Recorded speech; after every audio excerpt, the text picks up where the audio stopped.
We're here to protect you and the ones that you love. It's a good feeling to know that our efforts aren't going unnoticed. It actually brought tears to my eyes to know that we have this support. You're welcome. I must just say, you're welcome. It's stressful, but we're not going anywhere. Welcome to another edition of Bucknell Women's Swimming and Diving Through the Decades. Tonight, we have an extra special group for you. We have the real pioneers of the women's swimming and diving program at Bucknell, the decades of the 70s. We've got a great group of alums joining head coach Dan Schinnerer and one of our current divers, Elena Schumann, who is a senior from Ambler, Pennsylvania. We want to thank Elena for being on the call tonight. My name is Todd Newcomb, and I want to thank Geisinger as our sponsor for this event. Geisinger has done a great job throughout the pandemic in the local areas, and they also do a fantastic job day in and day out with our student athletes at Bucknell. So thank you to Geisinger. As I mentioned, an outstanding group of alums. I'm going to introduce them, and I'm going to introduce them with their maiden name, because those of you watching at home will probably recognize that name versus the married name. So we'll introduce the guests and we'll turn it over to Coach. Our first guest from the class of 1974 is Sue Meister. She won a varsity letter in 1974 as the team captain of Bucknell's first varsity team. She graduated with school records in the 100, 200, and 400-yard freestyle events and the 100-yard butterfly. She recorded a 10th place finish in the 200 free at the 1973 National Championships and 2 top 10 finishes at the 1974 National Championships. Sue was inducted into the Bucknell Athletics Hall of Fame in 1997. Our next guest from the class of 1976 is Lois Guy. She was a 3-year letter winner, team captain during both the 1974-75 and 75-76 seasons. She graduated with school records in 5 individual events encompassing the back, free, and fly strokes. And she also had 2 more school records as a member of relay units. Lois won the Bison Club Award at the Athletic Department Senior Awards Dinner. Our next guest from the class of 1976 as well is Chris Peterjohn. She was a 3-year letter winner and part of the 200 medley relay team that finished 8th at the 1973 National Championships. She graduated with the school record in the 50 fly and with 2 more school records as a member of relay units. Our next guest, also from the class of 1976, is Jamie Rudy, 3-year letter winner. She was the team captain during the 75-76 season. She was part of the 200 medley relay team that finished 8th at the 1973 National Championships as well. She graduated with 3 school records as a member of relay units, including the 200 medley and 200 and 400 freestyles. Our next guest from the class of 1977 is Kathy Carpack. She was a 4-year letter winner for the Bison, team captain during the 76-77 season. She finished 5th in the 3-meter dive and 6th in the 1-meter dive at the AIAW Small College Nationals in 1977. And in doing so, she earned Little All-America honors in each event, and she became the first female athlete at Bucknell to receive All-America recognition.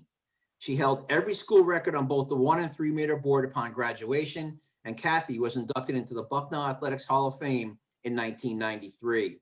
And our final guest from the class of 1978 is Susan Rudy. She was a 2-year letter winner, and she was the team captain during the 76-77 season. So, Coach, these are some of the real pioneers of the program, a lot of history here. I'm going to turn it over to you. Let's have a great show. Thanks, Todd. It's exciting to have this opportunity to speak with everybody. Really appreciate you all taking time to join us. Todd mentioned that we were on a call earlier. We're kind of crossing spectrums. The call that we did earlier this evening was with the 2010 generation or decades. And as Todd said, this is the pioneer group, but it's been fun as we've gone through this, both with the men and certainly I think even more so with this group, of how the program has evolved. And as Todd mentioned, that you are the pioneers, the foundation, the people that work so hard to get this program going and to build the base that, you know, I and Elena get to enjoy now. And so really looking forward to looking back on memories, looking forward to hearing some advice. But before we get into kind of looking back, we would love to hear a little update on where you're at. And so what we mean by that is where you're at geographically these days, what's going on with careers, family, and things like that. And so as Todd said, just to kind of make it flow, I will kind of go through my boxes. I think we're all kind of gotten accustomed to Zoom at this point. And so just going to go with kind of a clockwise motion on what is my screen. And so I would ask Jamie to be the first person up. Okay, I'm unmuted. Okay, so when I left Bucknell, I was a biology major, as Lena and I were discussing, and I worked in a process testing laboratory for several years before moving to Texas. And I began doing biomedical research at the Department of Physiology and Biophysics at the University of Texas Medical Branch. And so I did that for a little over 20 years. And then I was recruited to start a program at our research support department that evaluated, educated, and assisted researchers whose studies involved animals, as my research did. So after I did that for a little over 10 years, I finally retired and moved to a small mountain town in Colorado. Maybe you can see a mountain in the background. That's Mount Royal in Frisco, Colorado. And I spend my time on mountains these days, either hiking or biking or downhill skiing or uphill skiing and backcountry skiing. And actually we have a lot of lakes up here in the mountains. So I get my water fix through stand-up paddleboarding, since most of the lakes are in the 40s, even during the summer. You don't swim in them. I also have a couple of poodles that hike with me, and I also train in agility. But I'm also very active in a lot of volunteer activities. So I'm on a research committee at the University of Colorado Anschutz Medical Campus in Denver, where I review research protocols that involve animals, similar to what I did for my job that I got paid for. I also run a hiking group in the summer, and I'm an ambassador at one of the mountain resorts here, ski resorts here in the winter. And I also own a condo, so I've rented out short-term rentals. So I run that business, which is small but a pain in the ass, because it's all times of the day and night. I can't plan times on that. Before I retired, I used to hear people say, I just don't know how I got all this stuff done when I was working. I'm so busy now. I'm busier than when I was working. And I used to think, these are people that retired and they just don't know how to organize their time now that they don't have that job structure anymore. But geez, now that I'm in that spot, I'm in that spot. I don't know how I organize my time, but now I at least understand their viewpoint. Family-wise, I have 3 kids, all in their 30s. I have a couple of twins and one that's 17 months older. The one of the twins is here in Colorado, and the 2 boys are still back in Texas, where everybody was born. So that's about it from my background. I think that was covered what was asked in the question, maybe. Thank you, appreciate it. Kathy. Oh, you're on mute. Sorry about that. I live in South Burlington, Vermont. I moved around a bit, but I am coaching diving at the University of Vermont. I've been coaching there for, I think it's my 11th year. Before that, at a small Division II school, St. Michael's College, here also in the Burlington area. I have 3 boys that are all grown, of course. And one of them was a Bucknell graduate, class of 2011. So it was fun to go back when he was there and see all the gorgeous facility that's there now. I keep busy with coaching. I tutor at a Boys and Girls Club, and I keep busy playing tennis and biking and kayaking and many outdoor activities. I guess that's all. The boys, none of my boys swam, which is stupid. They all swam in the summers, which was great. It was fun being part of that, timing and enjoying, because I swam as a child also, not just diving. But unfortunately, there's no high school swimming programs in Vermont. So they went on to basketball and soccer and baseball. But yeah, we love it up here in South Burlington. I've been here over 30 years now. That's great. Just so to preempt any confusion, I'm going to refer to Sue and Susan, and it also helps that the name's there. And so Next, we'll have Sue go. Sue, me. Sue Messier.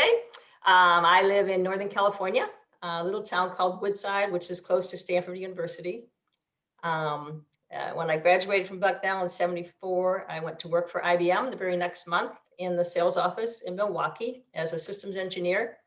And by the spring of the following year, '75, they sent me out to California on a 3-month temporary assignment to learn a new hardware software product out here. And my very first morning walking into the office building, I met a young man who turned out to be my teacher for the next 2 weeks, kind of indoctrinating us to what was going to happen for the next 3 months. And a year and a half later, I married that man. So I never went back to the Midwest other than to get married. I stayed at IBM till '85, summer of '85, when I left to become a financial advisor. And I'm still a financial advisor. My husband and I have a small advisory firm, guiding clients through life's financial transitions, whether that's retirement or the sale of a business or the death of a spouse. It's been our life's work and passion, and got a great client base. And we love the financial challenge, the problem-solving challenge, as well as the emotional challenge of helping people go through life's transitions. In addition to work, our other passion in life is travel. And we have been blessed to travel a lot. Been to Europe 10 or 15 times, and lots of times to Canada and Australia and New Zealand, and a couple times a year to Hawaii. And life has been wonderful. We have 2 kitty cats, no kids, 2 cats. We've always had cats ever since we first met, and had a wonderful life. That's great. Thank you. And next up, Chris.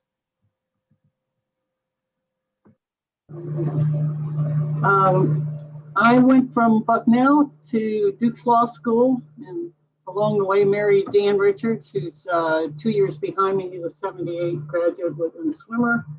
And we went from Durham, North Carolina to Greensboro, North Carolina on graduation. He has an MBA from Duke.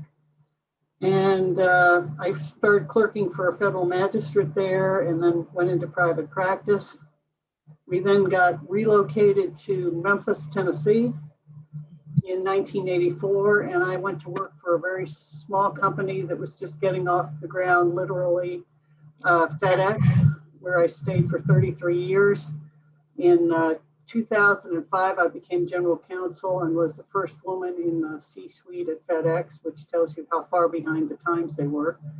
But I had responsibility for legal, government affairs, and physical security for all of our operations around the world. And that kept me out of mischief and very busy. It was 24/7, 365 days a year. So after about 12 years, I decided I'd had enough fun with that and retired 3 years ago. Along the way, I developed an interest in and passion for school reform. For those of you who are familiar with the Mid-South area, we have some of the poorest public schools in the country.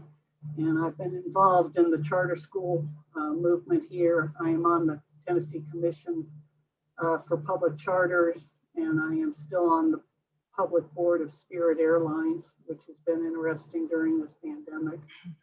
And like Susie, we don't have any kids, but I have a wide variety of four-legged children, including dog, cats, horses, and assorted other creatures. So we just are enjoying retirement. We do travel a lot too. Thank you and welcome. Lois, you're next up. Okay, well, I currently am living outside of Syracuse, New York, so I don't have any mountains in my background, but I do have a lot of snow right now. So when I left Bucknell, I worked for a year with the Multiple Sclerosis Society, and then I went to graduate school for hospital and health administration. I had several jobs in that field, and then I along the way married my husband, who was also at the current time working with the Veterans Administration, which is where my very first job was. And he got into the executive development program, so we started moving around a little bit. And then I became pregnant with twins finally. That took a long time too. So I took a very long maternal sabbatical and was very involved in volunteering through their schools. And I had one daughter who was a collegiate runner. So there were many meets that I was going to. My other daughter was just as active in the music program in the school. So I was head mom in music and head mom in running. So when they went to college, I went back to work, and I actually worked in a financial advisor's office as an administrative assistant. I retired last March 1st from that job, just in time to do absolutely nothing but with the pandemic, because we had planned on traveling and all sorts of things. But I have stayed busy. I no longer am swimming because of the pandemic. I had gone back to swimming for about 2 years, and I was swimming 3 to 4 times a week, which I don't know how I did without it for so many years. It was so enjoyable to get back into a pool and just go back and forth, and it was wonderful. But I haven't quite gotten up enough nerve to get back in the water yet, because I have to go through the Y is our local swimming pool, and you can't use the locker rooms. You have to go past the daycare. It's too complicated. I've now had my first vaccine, so I'm hoping maybe after my second vaccine, I might get big and brave and go back in the pool again, because I really do miss it. I've stayed busy this winter, cross-country skiing and snowshoeing. Prior to that, I did a lot of hiking and staying busy. My husband is a distance runner as well as my daughter, and so he keeps me going. So. Thank you. Hopefully you get back in the pool and are able to do those travels relatively soon. I certainly hope so. Yes. Mostly the swimming. I really miss the swimming. I just have to get rid of my fear of going in and getting contaminated, but I think it will be soon. Good. All right. And then our last guest, Susan.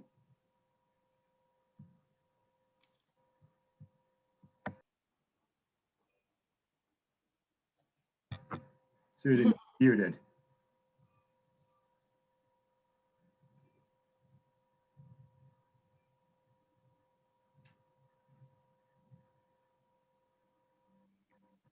I don't know.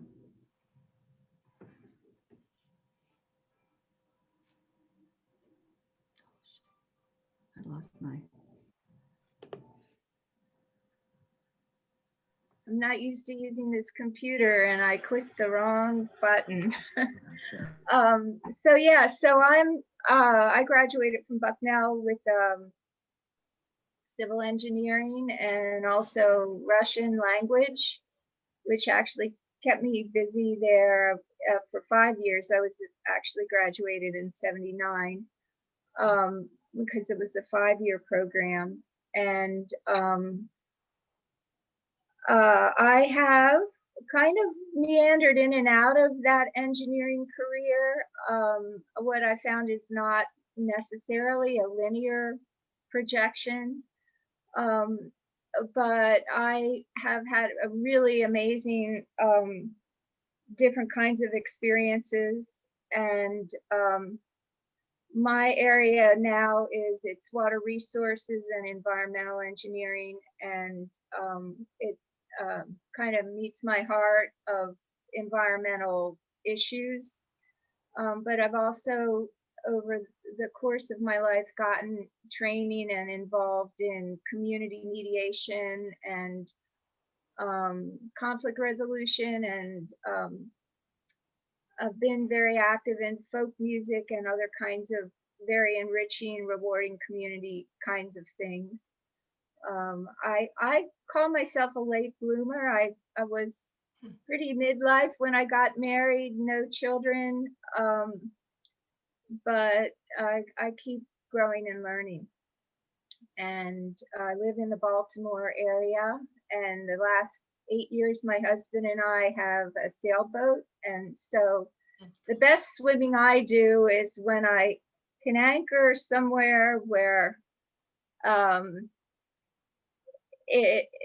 the water is clean enough that you can just go swimming off the boat. So that's about the most swimming I do now, but um, I definitely am glad that I know how to swim when I'm on my boat.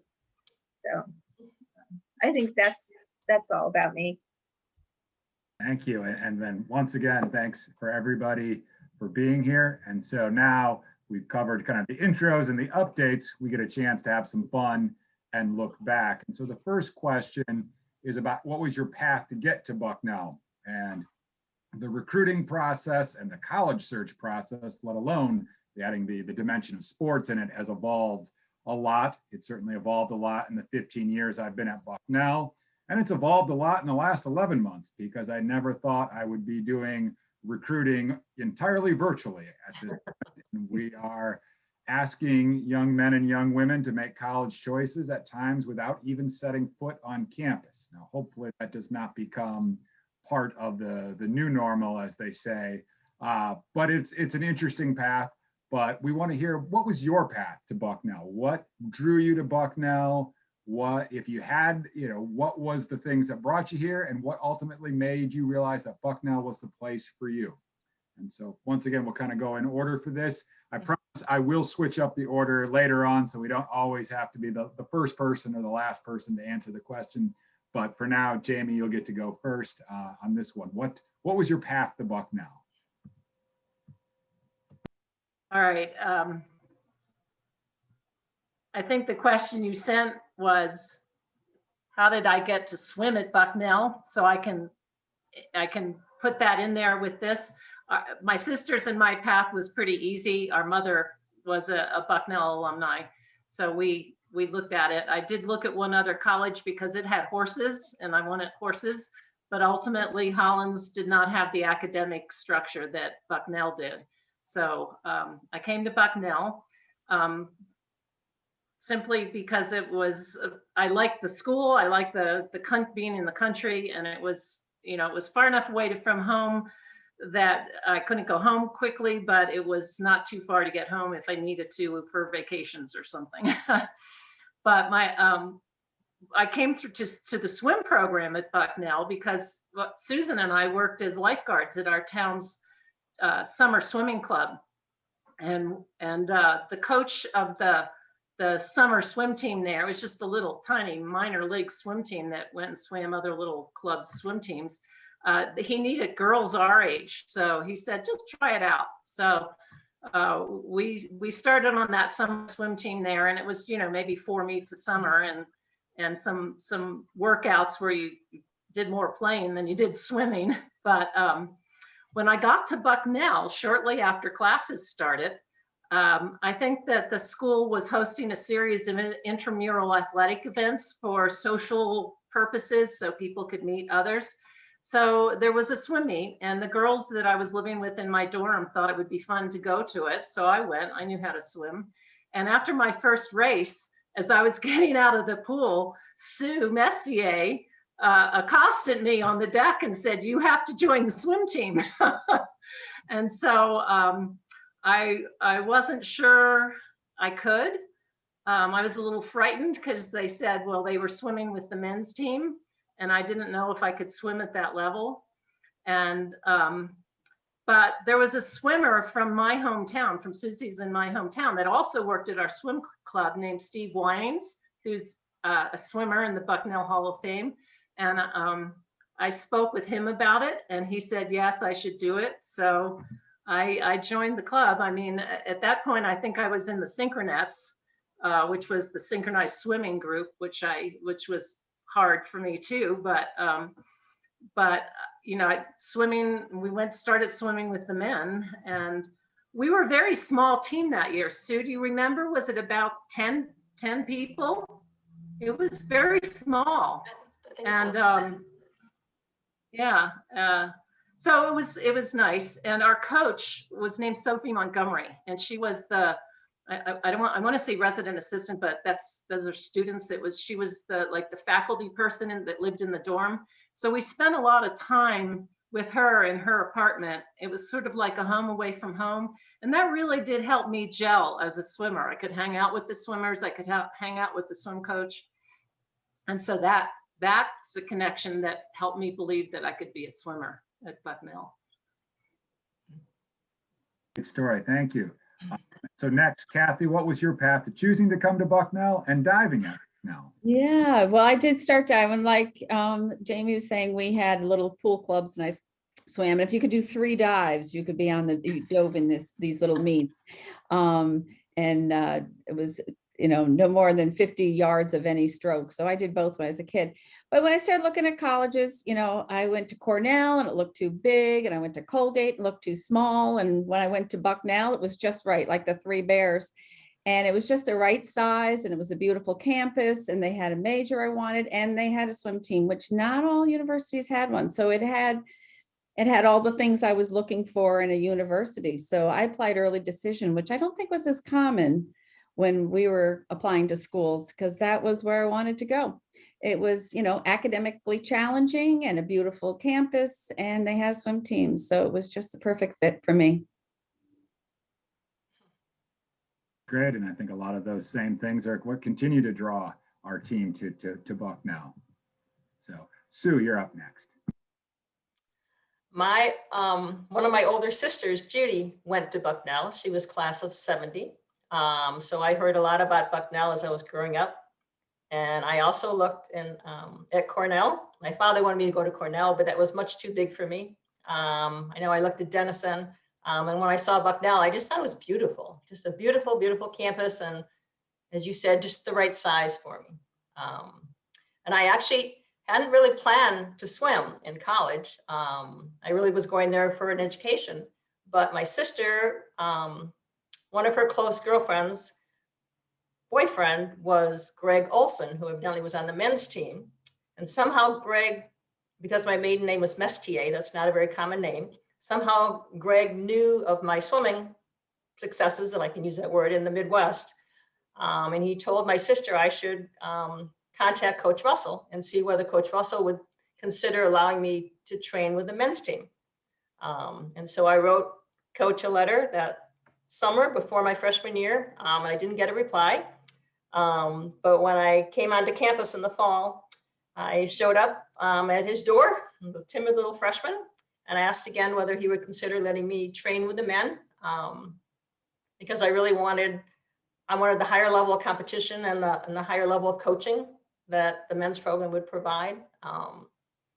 And he was gracious enough to allow me to do that, and always treated me as an athlete, not as a young girl. And I really, really, really appreciated that. And that just made it so much fun for me.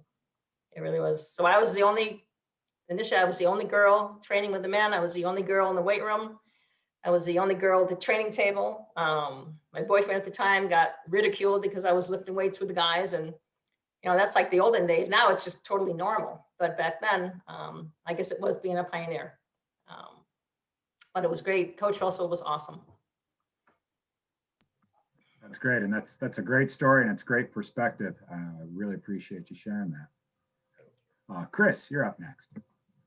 Well, I'm from the Midwest originally too, and thought it would be good to go to school in a different region of the country. So I looked on the East Coast, and to the heartbreak of my father, who wanted me to go to Denison, which was about 20 miles from my hometown in Columbus, Ohio. So I came to Bucknell, and I had been an age group swimmer from the time I was 10, but I tore up my knee my senior year in high school and did not think I would be swimming. But Sue recruited me, like Jamie. Sue really broke a lot of ground for us, because we all swam with the men our first 2 years. It wasn't a big deal. And of course, I'd grown up swimming with the men as an age grouper. We just got in the pool. So, I got started swimming, and we had so much fun as a team and enjoyed each other so much. And we had some fun travels that first year. We got to go to the University of Idaho for nationals and had a very successful relay. And Susie was tremendously successful as an individual. And we just had too much fun. So that's kind of how I got here. And then, things changed. We kind of caught the middle of the Title IX change. And that made it kind of difficult. We had a facility that was not conducive to having, separate teams. So there were a lot of conflicts over hours. And for those of us who had, been swimming, it was kind of hard to change our coach and change the whole program, but we managed to survive it. And I think good things came of it in the end, but it was a challenging time. And I don't think the swimmers today could begin to understand how, I mean, you talk about recruiting. There was no recruiting in our generation, guys. I mean, forget that. Students formed the team. You just looked to see who might be a swimmer. So anyway, we had a good time, and that's how I got there. Definitely, so much has changed, and we're grateful for the people that put in the work to get to us to the point where we are. But I think hearing you say, just talking about the team and the fun, that is another thing that's holds true from probably the first women's teams at Bucknell to the current teams. But up next, Lois. Well, I decided to go to Bucknell mostly because, well, for two reasons: the strong academics and also the beautiful campus, which I know doesn't necessarily make sense, but I just sort of fell in love with the campus and had the academic program that I was looking for. I had always swam in the summers until age 10, and at that point, my family moved to Richmond, Virginia area, and I tagged along with my older brother to year-round AAU swimming.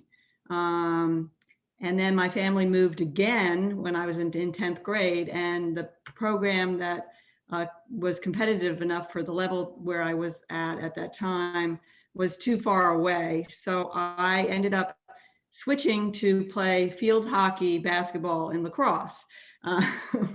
And just sort of stopped swimming. So when I went to Bucknell, I was interested in playing in field hockey, and which I did my freshman year.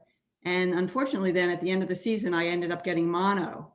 And so it sort of prevented me from doing anything for the next couple of months, because I had to recover academically from that, because I got it. I actually was the sickest right during the exam week of first semester. So I graduated my first semester with 4 I's and or 4 incompletes, and I passed phys ed. So my parents were a little upset after paying all that money.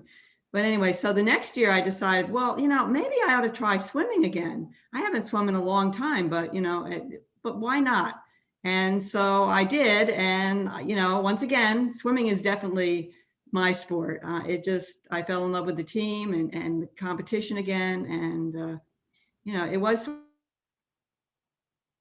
sort of challenging because we were a small team. We were great together, but the school didn't quite know what to do with us until Title IX came along, and then they had to figure out what to do with us.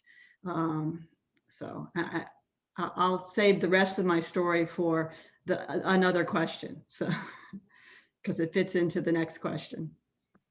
Yeah, we definitely look forward to hearing more of the stories. But Susan, you're up.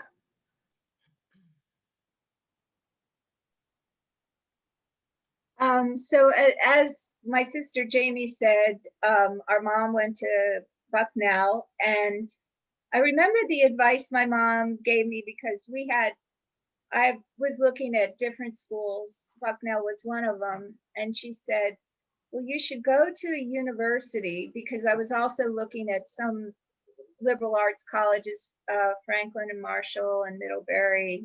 I did look at Bucknell. I looked at Cornell, and it was too big. Definitely too big, Cornell. But my mom said you should go to a university. You never really know what you're going to want to get into. And I came to Bucknell thinking I would major in English or French or something like that. And I ended up in engineering, which was the right place for me. And I never would have found it at one of those liberal arts colleges. But I was determined to come to Bucknell. I had already decided I was not going to swim. We grew up swimming, and I just thought, no, my sister's so good at that. I'm okay. I'm not that committed. that's not my thing. Well, about halfway into the fall, Jamie and Nancy Boswell, who was also in the 76 class, came up to my freshman hall in Roberts Hall, where Jody Boswell, which is Nancy's younger sister, was on my same freshman hall. And this was the extent of recruiting at Bucknell for women's swimming, was they came to our freshman hall and said, we need warm bodies to join the swim team, because they had a very strong group, small elite group of swimmers, but not too much depth. And so we were convinced, Jody and I, and so we then joined the team. And I will say that those workouts were brutal, but I did them. So. Thanks. And so, well, I guess recruiting comes in many forms. Like I said, it has certainly evolved. So a knock on the dorm door is probably a very effective method as well. But at this point, I'd like to reintroduce Elena. As I think I said before we started the call, one of our seniors, captain for the team, definitely experiencing a season and a school year unlike any of the previous 3 that she's had to, or she's gone through. But she's been a great leader for us. And I know she has a question for y'all. I do. Okay, so my first question would be, what advice would you give me or any other of the athletes that are in our program about the college and swimming experience, or college swimming and diving experience at Bucknell? And I'm going to go in a different order. So I'm going to start with Lois. I guess the best thing is just to enjoy those days, because life happens afterwards. I mean, it's a very different experience. But certainly the camaraderie of the team, the competition, the physical fitness of being involved in swimming will stay with you forever.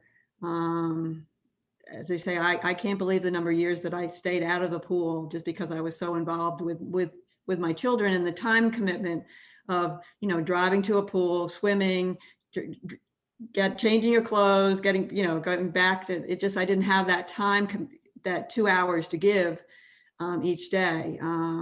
But I really missed it. So, and it's because of that positive experience that I had in it too, that it comes back to me, I think. So enjoy it, and try to keep with it. That's good advice. Thank you. Next, we'll do Susan.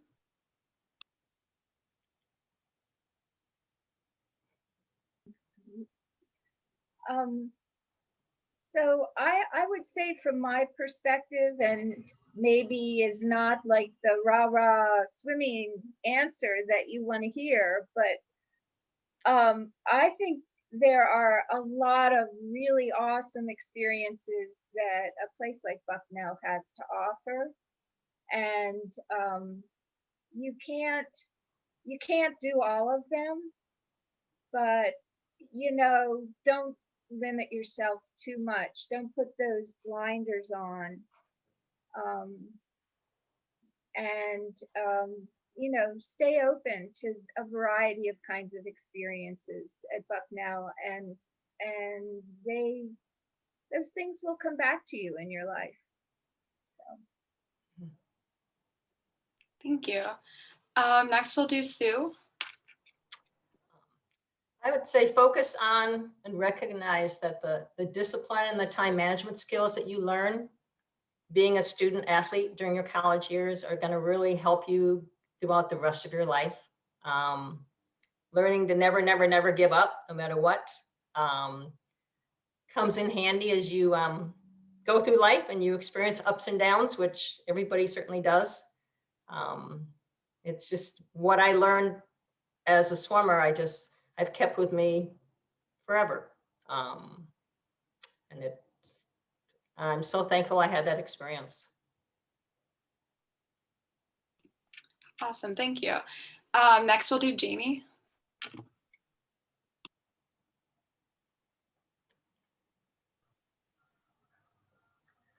Elena, I would encourage you to dig deep and think about how the swimming program has coached and supported you in your athletic development, in your sportsmanship and competitive attitudes, and in your team spirit. Think about how you have learned to balance the swimming demands with your academic life, and if you had any life outside of those two things, which probably you didn't, but life in general while you were at Bucknell. Those will be really important when you think about how you had to do that here. There are infinite experiences from being part of this team that you'll be able to apply to your life once you leave Bucknell, including but not limited to things that deal with your career and your relationships with your family, your colleagues, your friends, and times when life doesn't go the way you expect or you want. So think about what worked and what did not work for your swimming experience and how you handled those things that did not work, and use those as you go through life. So use the problem-solving skills that you developed while you were on this team when you need solutions in your life after Bucknell. Thank you. That's really good advice. Next, we'll go for Chris. This is a bad question to be towards the end of it because everybody's really given such terrific answers and already said many of the things I would tell you. The only thing I can really add is that, you know, I've got into a pretty powerful position at a pretty big organization that was filled with people from different parts of the world and different parts of the country, and everybody looked different, and it was a real challenging environment. And a lot of times the men who I worked with had daughters, and they would ask me, you know, you're a successful woman, I want my daughter to be successful. What should I have her do? What's the secret to being successful? And I would always tell them, have her play a team sport. Because all of the things that you learn doing, I don't care what team sport it is, the disappointments, the victories, the camaraderie, the getting over the things that don't go right, the celebrating the things that do go right, and the friendships that you can make if you're willing to share yourself with the people around you is how you succeed in the grown-up world that's after Bucknell. So that's what I would suggest. Thank you. And finally, Kathy. Hi. Well, I thought this question was more about as an athlete at Bucknell. And so my, which was a little different, was to focus on the long-term goals of as an athlete and not to worry too much about the first, short-term successes. To, students coming into Bucknell first year, even second year students, you've come from different coaching situations, different team situations. And I hope that, work on the fundamentals, adapt to a new program, and have faith in your coach, trust in the program, and know that over the long haul, you're going to improve and get better. Not to be worried about your first meet or even your first year sometimes, because trust in the program. And that probably carries through to a job or career or life skills in many ways. But I was focused more on, just have confidence and look long-term, not short-term, not your first meet. Well, thank you guys so much. I will definitely use all of that advice going forward. Great advice. And now shifting to great memories. And I'm sure, I would imagine you have many memories, and so it might be difficult to pick out one most memorable memory. And so we won't hold you to that standard, but we'll just ask you to share at least one of the most memorable memories, or perhaps to frame it differently, something that maybe really epitomized what your experience was with the Bucknell swimming and diving team. And so again, we'll go in a different order for this. Chris, go first this time, and then we'll work from there.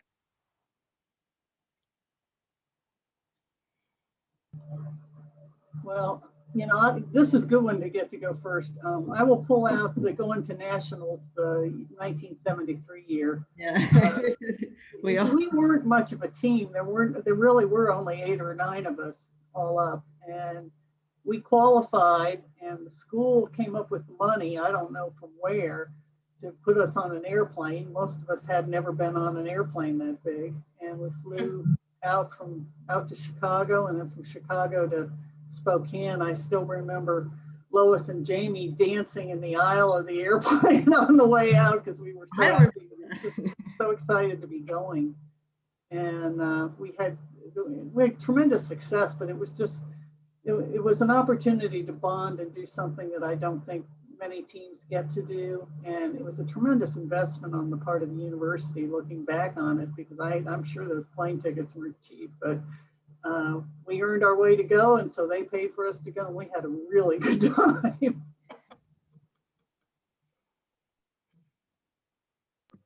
All right, well, there's nothing wrong with sharing different versions of that same experience. So we'll let Jamie go next. Okay, yeah, that's exactly what I was going to talk about. You know, this was just as Title IX had been passed by Congress, and the fallout from it hadn't filtered down to the universities yet.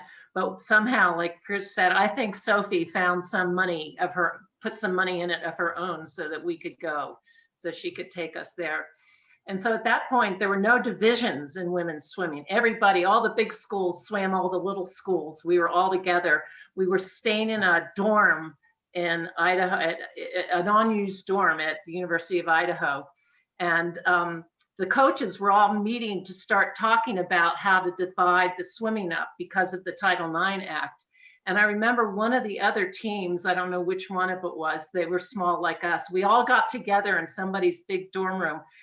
And maybe I shouldn't say this with the coaches there, but some of them, one of them had a 6-pack of Coors beer, which you couldn't get in Pennsylvania. You only heard about it, but you know, they weren't transporting beer in. So we played some game with the beer in the center of the circle of all the girls. And we were playing this game, and if you did something wrong, you had to drink beer.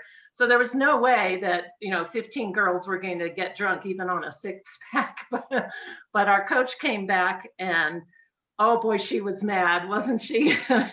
She didn't like us in a college dorm with beer. But we were very honored to be able to go, and we wanted to do really well for ourselves and for our coaches and for the university that had come up with this money to send us. But the best part of it was that somehow Coach Montgomery got us some really, really expensive state-of-the-art Lycra suits. Do you remember those? Yeah. They were this big when you took them out of the package, and you had to just squeeze into them, and everybody had to help the one person snap it at the shoulder to get it closed. But we were so proud that we had those suits, and it really was, that was our freshman year, my freshman year, and it was the first time we had a team suit. Before that, we were just swimming in our own suits at meets. So we really enjoyed having those state-of-the-art Lycra suits. They weren't ours. We had to give them back to the school at the end of the school year. But it was really fun. I mean, it was just magical. By the time we landed, you know, it was midnight, and we were driving in the dark to the University of Idaho. When we found our dorm, we found our rooms, we got in there, and we woke up and looked out the window. There were mountains with snow in the background. It was just magical. And we did well. That's great. And I think as another example of how things don't really change, and while the material of the swimsuit certainly has evolved, it sounds like the process of getting it on has not changed much. In that, I think that you know, Elena doesn't have to quite go through it, though I know she's been in the locker room and seen her teammates going through all sorts of gesticulation to try to get on their racing suits. So that's certainly a common theme throughout the years. Sue, you can go next. My most vivid memory is actually a little sad. It was at Nationals my senior year when we were at Penn State. And I remember staying up all night that night after the events had finished, realizing that the sport that I loved was now over for me, because there was no master swim program at the time I graduated in '74. And so it was time for me to graduate and go to work for IBM and be an adult now. And I would have to give up the sport that I just loved. And I just remember crying all night long. I just can't believe I have to go be an adult now. But somehow I became an adult and I made it. And I didn't swim actually again until I turned 40. And then I looked in the mirror and I said, oh my God, what happened to my body? And I started to swim again. But yeah, I remember that night. Chris, I bet you remember that night. You were probably there consoling me. Yeah, well, we couldn't believe we couldn't keep you for another like 10 years. We wanted you to stay, but we had promised IBM you'd go to work for them. Would have loved it. Yeah. Time to be a grown up. All right. Lois, you can be next. Okay, well, I was going to say the time we went to nationals in Tempe, Arizona, which was in 75, because we all got to go. We had 2 relays qualify. Chris and I think, qualified in individual events. It was just a wonderful experience, but I have to get back to the bathing suit. I dug out, when you said we had to wear Bucknell tire, I still have my, I don't know if you can see. Oh my this. God, look at that. This is the original. This is not the Lycra suit that we got at the end, but this is the original nylon Speedo. And when I told my daughter I was going to, that I dug it out, she goes, "You're not going to put that on, are you?" I said, "No." Wish that I could put it on, but I don't think, first of all, because I carried twins, my rib cage expanded and we won't even go down to the hips. So there is like no way, because it had no stretch to it. So Right. that's what we raced in normally until we got the Lycra suits. So it was, but the experience of going to nationals was just wonderful. And as I say, with Title IX, the school had to find the money, I think, because we did qualify, and we didn't go senior year because I think I was the only one who qualified individually at that point, and our relays didn't. And I had some tendonitis in my shoulder, and I didn't think I'd do any better than I had done the year before, which I was very pleased with. So I didn't want to go by myself. It's just not the same to, go to a national meet and know that I was very pleased with my performance, and, broke my established new school records swimming, but I didn't think I could top that senior year. So I didn't go, but it definitely, having the opportunity to compete regularly with meets, but then to go to Easterns and national meets, it was just wonderful.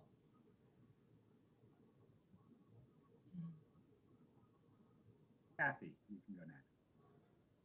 Yeah, I guess it is the championships that really stick in your mind. And I was in Arizona, and it was outdoors, and the diving was outdoors, and the 1 meter was cold, or the 3 meter was cold and windy. So that was a real experience. I had never dove outdoors in any meet like that. So that was tough. And my senior, which in 77, my last meet was the first time that they did a division. We didn't have to compete against all the big universities in the country. And that sticks in my mind, because it was so wonderful to finish your season doing all your dives the way you want to do them, the way you can do them. There were no error, I didn't make any mistakes. In diving, so often you can lose your balance or just not get it off quite right, or something happened. And it was really wonderful for me to finish my season the way you wanted, no regrets. And it was sad to be the last meet, but in diving, you don't pick up too well afterwards. And I'm sorry about that you didn't go to championships, because I think I broke my hand that year and wasn't able to go to nationals. So I didn't realize that no one went. I kind of forgot about that. But those were exciting, going to nationals. And even we had an Eastern Championship at Springfield, Massachusetts, my freshman year. First time I'd ever dove, 41 divers in each event. They were exciting to go to big championship meets. So I guess that's memories for all of us. The dual meets kind of flow together, but the championships really stand out in my mind. Great, thank you. And I'm sure Elena appreciates hearing the diver perspective on that, and can relate to that feeling of just everything clicking. So, Susan, your memories. So I will say I didn't go to any of those nationals. I was just not at that level. I was a team player. But the thing that I remembered was, we would have the meets there in Davis Gym, and at one of the home meets on a Saturday, the people I mentioned earlier, Nancy and Jody Boswell and my sister and I, we all got to swim together in a relay. So we had the Boswell, Rudy relay, and I have a picture of it somewhere. And on that Saturday, I recall all of our parents being there in the stands. And it was an especially nice Bucknell reunion because both of our mom, Faye Myers Rudy, who graduated in 1944, and Jody and Nancy's mom, Doris Boswell, Jamie remembered she graduated in 1942. They had both been at Bucknell together and kind of knew each other a little bit.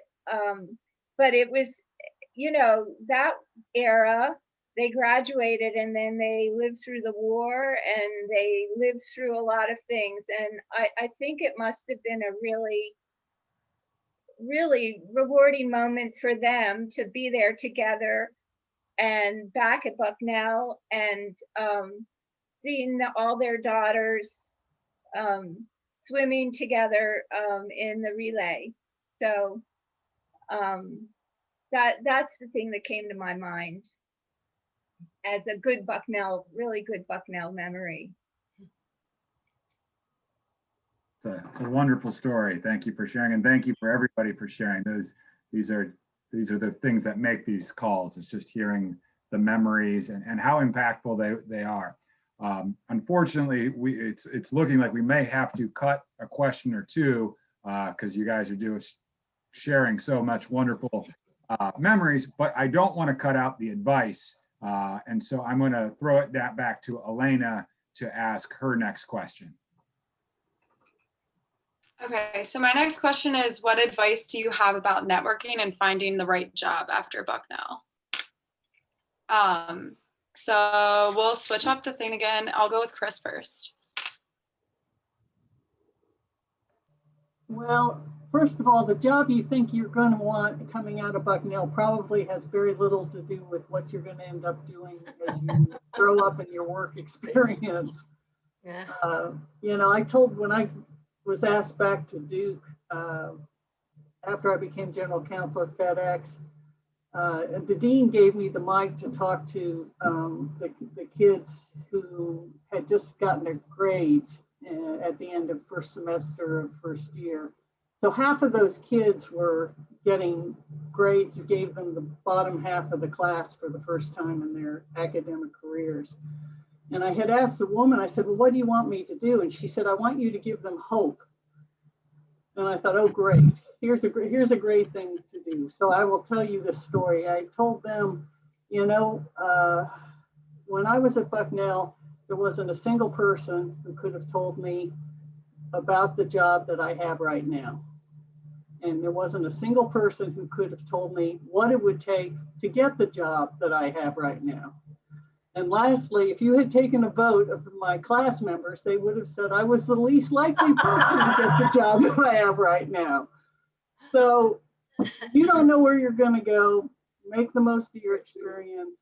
It's a great, big, wonderful life, and nobody gets out of here alive. So just enjoy it.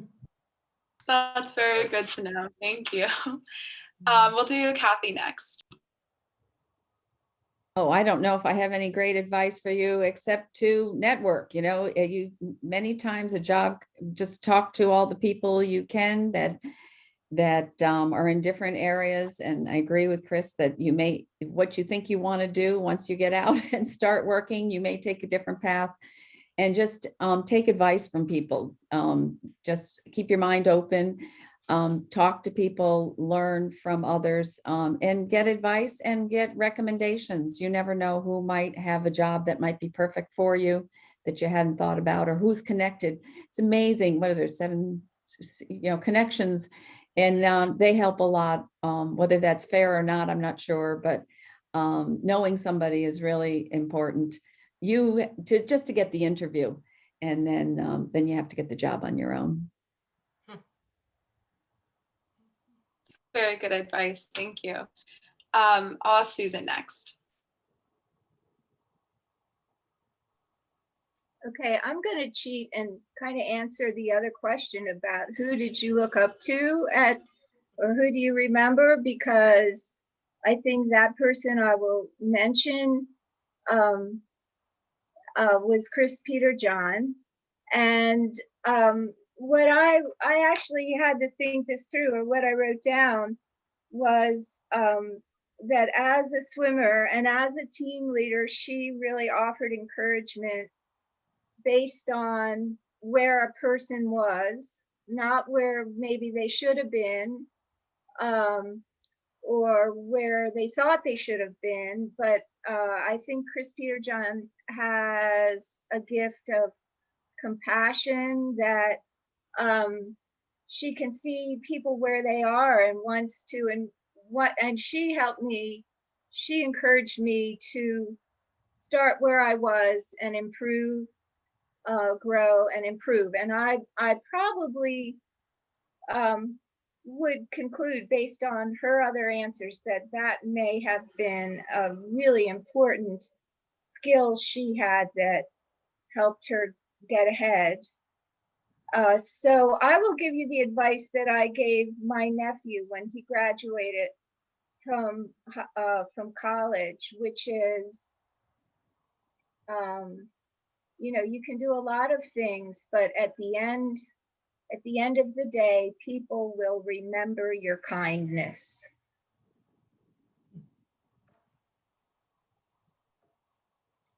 That's very true. That's good advice. We'll go to Sue next. I would say follow your passion. I was a math major, and when I graduated, I interviewed with lots of companies, and IBM offered the most money and the most comprehensive benefits package. So even though I didn't love computers, I went to work for IBM as a systems engineer because my dad thought it was a good idea, and they offered the most money, and wow, it's IBM. And back then IBM was a really cool name. And for 11 years I did that. And I never loved what I did. I remember sort of dreading going into the sales office in the morning, sitting in my car in the parking lot, like, oh, I gotta go in there now. And finally got up the courage to leave after 11 years and got involved as a financial advisor. And it's truly my passion, making a difference in the lives of the clients that I work with. And that's why I'm still working now at 69. And as long as I'm healthy, I'm going to keep on working because I do what I love to do. And so I would say, don't take a job based on the money or what someone tells you to do. Figure out what you really love to do and do that. And then you'll be successful at it. Yeah, that's a really good thing to think about. Thank you. We'll go to Jamie next. Well, if nothing else, you're going to learn this. This advice will be pounded into your head because it'll be repetitive. But I'm going to approach this advice just a little bit from a different viewpoint, since we are discussing, this is a swimming discussion. So I'll bring my point of view from a swimming discussion. So first, there were times when I had job interviews, and I mentioned that I had been a college swimmer, and it was actually an icebreaker in an interview. Sometimes the interview had been a swimmer or a college athlete himself, and so there was an instant connection between him or her and I. So the formal atmosphere of the interview was somewhat lifted as the interview understood that I was a person that had undergone the structure and the dedication and the discipline and the competitive pressure that you do undergo as an athlete, especially college athlete. And they knew that perhaps that would carry over to a work situation. So it's a bonus. You don't have to hide the fact that you are an athlete. I think it's a bonus, depending on, you have to gauge the situation, of course. Secondly, and here's the repetitive, don't expect to find the perfect job right after graduation. Find something you're interested in and begin there, even if it's not what you studied for, even if it wasn't in your major. So, and once you're there, look around and see what other positions that you might like and things you never thought about, but you might like to try. Don't rule out anything that you see. Just think about it. And lastly, if you're not ready to give up competitive swimming when you graduate, unlike Sue's experience, you can join a master's team in your area.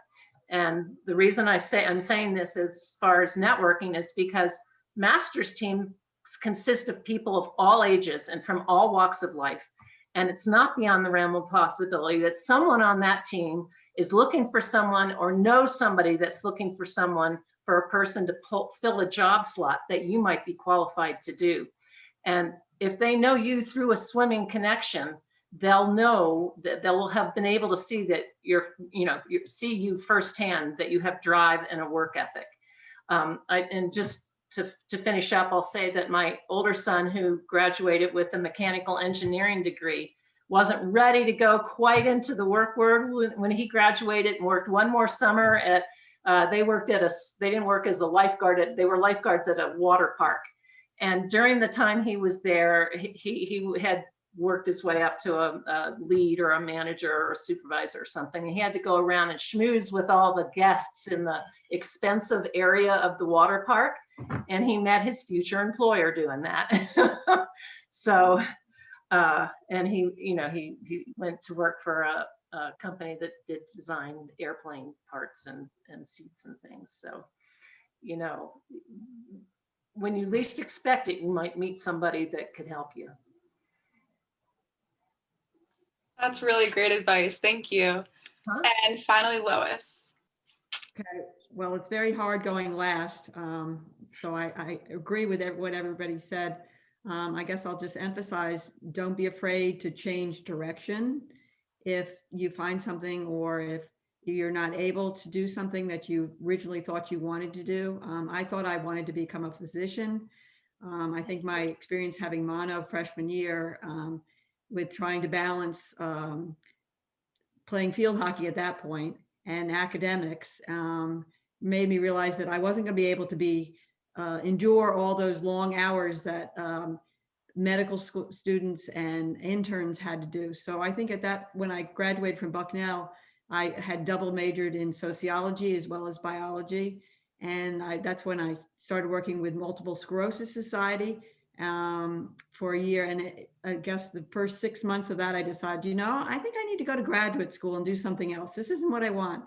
So I ended up going for getting a degree in hospital and health administration.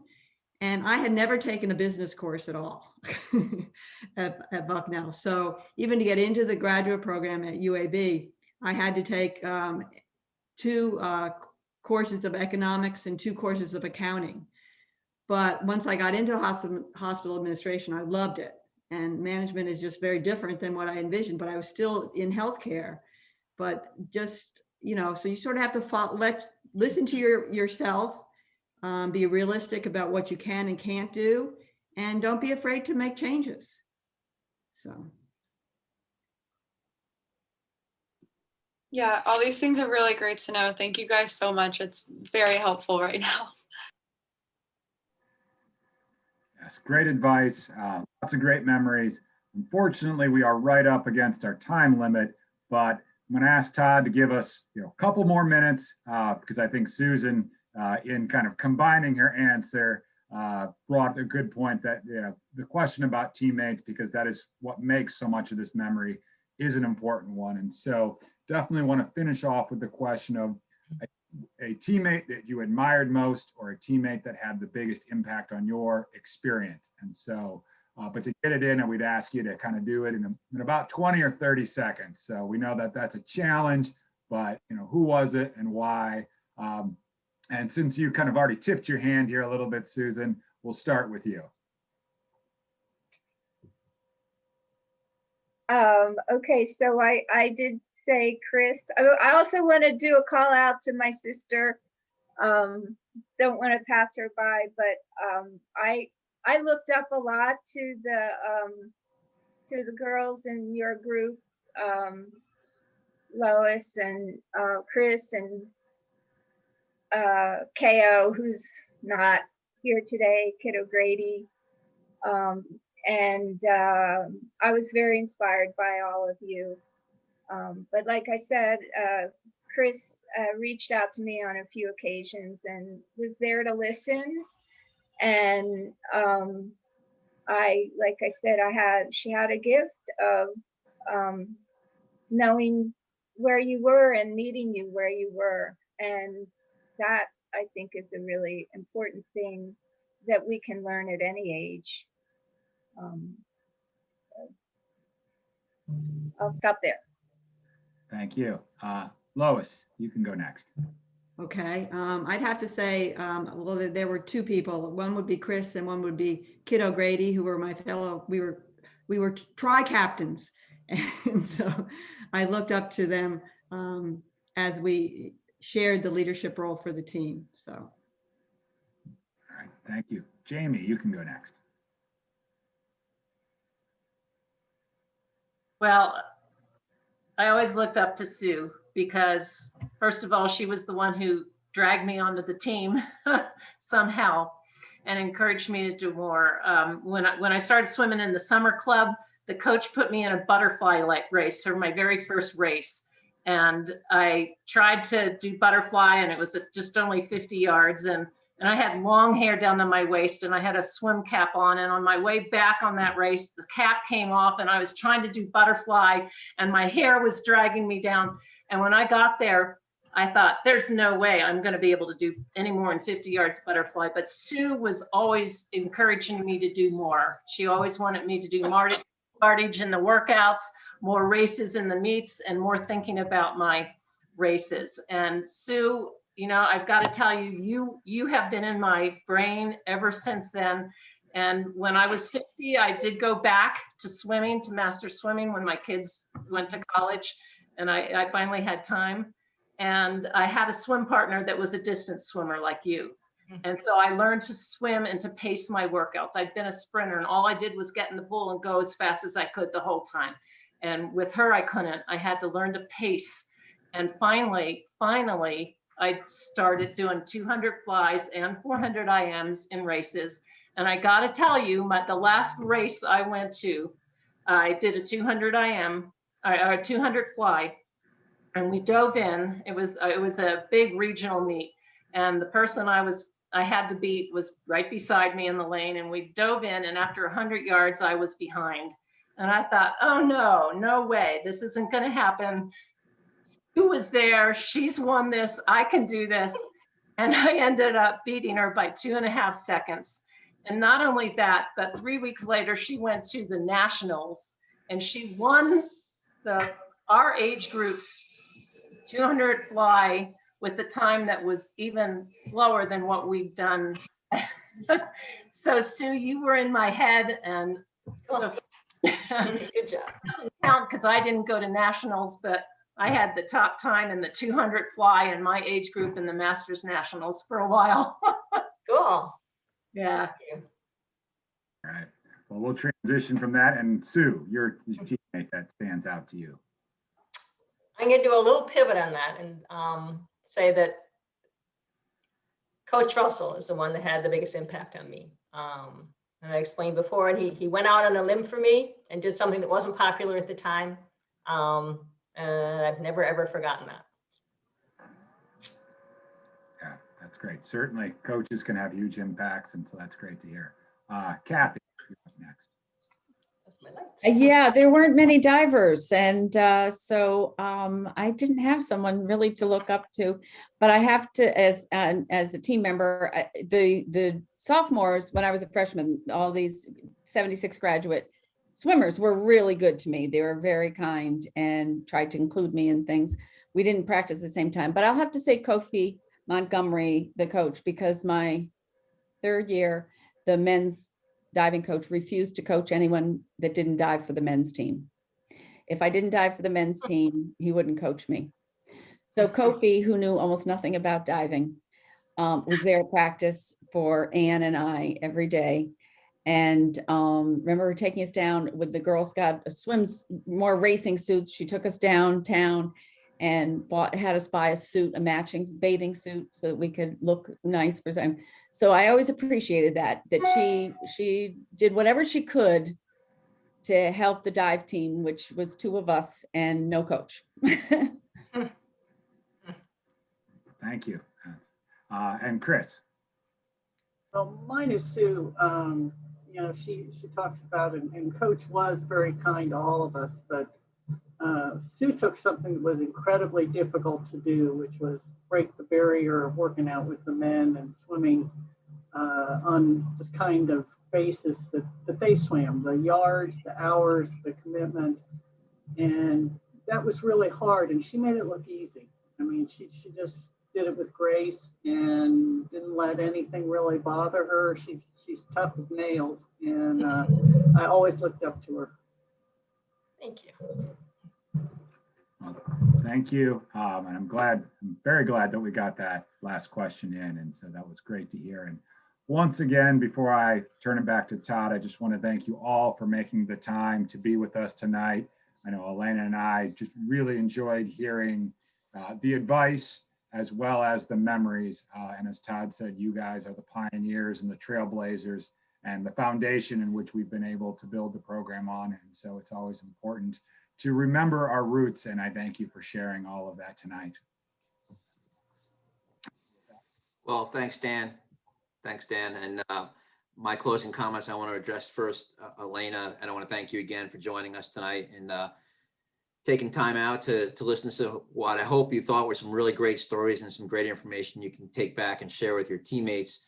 And I'm keeping my fingers crossed that in the picture in my background, I think I'm literally sitting on the 3-meter board, but I hope you're diving off of it come this later this semester and really doing some damage against the Patriot League opponents. So I wish you teammates the best of luck and good luck with your semester. And then to the alums, just echoing Dan's comments, thank you so much for what you all did to get the women's swimming and diving program off the ground at Bucknell. It clearly has come a long way, but you should all be so very proud of what you did to start it. And thank you for representing the orange and blue in the way that you did while you were here in school. But maybe more importantly, thank you for what you've done since you've graduated. I always speak to any alums or parents and even our current student athletes, and I say the facilities we have, like the one behind me, and the opportunities that our student athletes have are only available because of the support we get from our alumni. So I really want to thank you. And I'd be remiss if I didn't single out Chris and Dan Richards as our top supporters of the aquatics programs. Chris, what you and Dan have done has been absolutely phenomenal. And thanks again for all that support. And then for those of you at home that tuned in to watch tonight, thanks for doing so, and go Bison.